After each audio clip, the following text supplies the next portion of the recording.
Magandang araw! Sa video na ito, tatalakayin natin ang buod ng ika-16 na kabanata ng Noli Me Tangere ni Dr. Jose Rizal na may pamagat na Si Sisa. Pag-aaralan din natin ang mga mahahalagang pangyayari, tauhan, tagpuan, talasalitaan, at aral, mensahe o implikasyon na matatagpuan sa kabanatang ito. Makinig at manood ng mabuti dahil marami kayong matututunan mula sa makasaysayang akdang ito ni Rizal. Simulan na natin. Sa kabanatang ito, inilahad ang buhay ni Sisa, ang ina nina Crispin at Basilio. Siya ay isang maralitang babae na nakatira sa isang maliit na dampa sa labas ng bayan. Bagaman may likas na kagandahan, ito ay unti-unting nawala dahil sa hirap ng buhay at mga dinanas na pagdurusa. Nakapag-asawa siya ng isang tamad, iresponsable at sugarol na lalaki na walang ibang idinulot sa kanya kundi sakit at pighati. Madalas pa siyang binubugbog ng asawa, ngunit sa kabila nito, patuloy niya itong minamahal at tinitiis ang lahat. Sa araw na ito, nagluto si Sisa ng masarap na hapunan para sa kanyang mga anak bilang isang espesyal na pagkakataon dahil sa kanilang kakulangan sa buhay. Inihanda niya ang mga paborito ni na Crispin at Basilio, ngunit bago pa man dumating ang mga bata, nauna ang kanyang asawa at inubos ang lahat ng pagkain. Hindi man lamang ito nagtanong tungkol sa kalagayan ng kanyang mag-iina at sa halip, nagbilin pa na bigyan siya ng pera mula sa kita ng mga bata. Labis na nalungkot si Sisa dahil wala nang masarap na hapunan ang kanyang mga anak.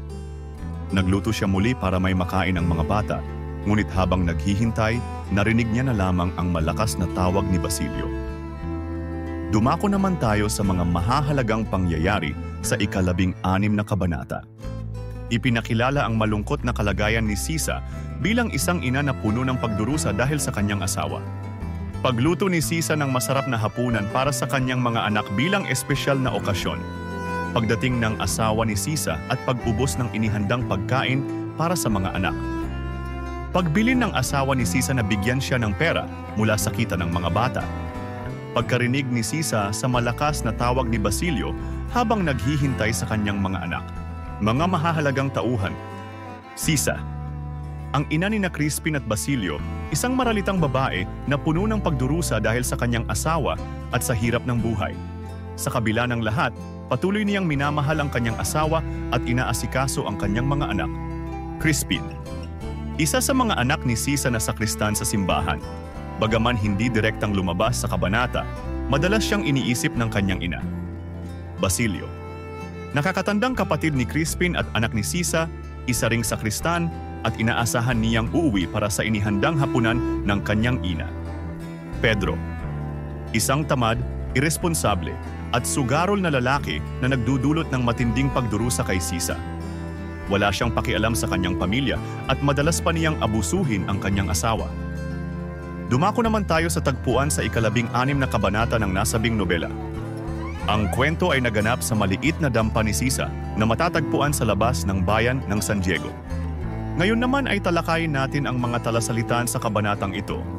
Sabongero, isang tao na naglalaro o nagpapasabong ng mga manok. Lulong sa sugal, nangangahulugan na mayroong pagka-adik o pagkahumaling sa sugal.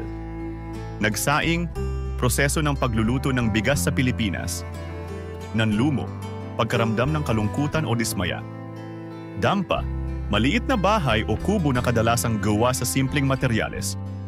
Salat, kakulangan sa yaman o materyal na bagay. Hinagpis, matinding kalungkutan o pagdurusa. Tapang baboy damo, isang uri ng pagkain na mula sa karne ng baboy damo, karaniwang pinatuyo at binabaran ng asin. Tawilis, isang uri ng isda na matatagpuan sa lawa at dagat na kadalasang tinutuyo at kinakain. At ngayon ay alamin naman natin ang ilan sa mga aral, mensahe o implikasyon na ipinakita sa nobela.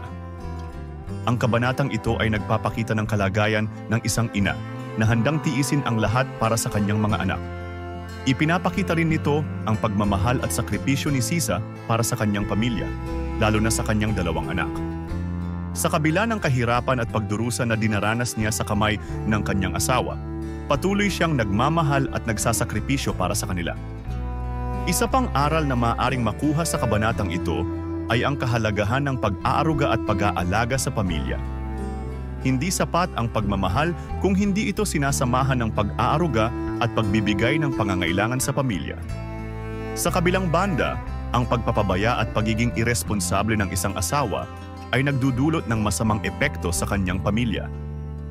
Sa paglalarawan sa karakter ni Sisa, ipinakikita ang pagiging matiyaga at mapagmahal na ina na handang magbigay ng lahat para sa kanyang mga anak.